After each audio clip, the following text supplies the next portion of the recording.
మీకేమన్నా ఇబ్బంది అయిందా ఎక్కడ? ఎనీబడి? ఫుడ్ బాగుంది కదా? నేను కూడా తిన్నానుగా. అక్షయ వాళ్ళు పెట్టింది, వాళ్ళు ఇస్కాన్ వాళ్ళు పెట్టింది, ఇస్కాన్ టెంపుల్ వాళ్ళు చేసి పెట్టింది, చాలా బాగుంది కదా.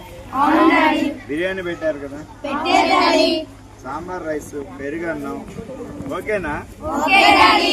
సరే, పడుకోవడానికి ఎక్కడన్నా ఇబ్బంది అయిందా? అరే ఏంటంటే, అరే మన ఇంటికి గబక్కనే ఒక 25 మంది 50 మంది వచ్చి పడతారనుకో, ఇంట్లో సర్దుకొని పడుకుంటామా లేదా? మరి ఒక్కసారిగా వైజాగ్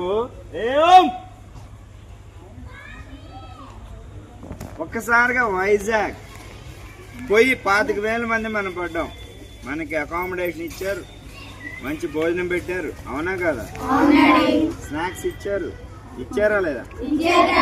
అరే కొంతమంది పిచ్చోళ్ళు ఏదేదో వైరల్ చేస్తున్నారు, ఇది అన్యాయం కదా? అవునా కాదా? సార్ నో, అది కావాలి. మీరు ఎవరన్నా నిజంగా ఇబ్బంది పడ్డారా పడుకునే విషయంలో కానీ తినే విషయంలో కానీ? అంతా బాగుంది కదా? మనం బాల్ రికార్డ్ కూడా బాగుంది కదా? మీ అందరికీ కూడా 2 రికార్డ్ సర్టిఫికెట్లు ఇచ్చే ఏర్పాటు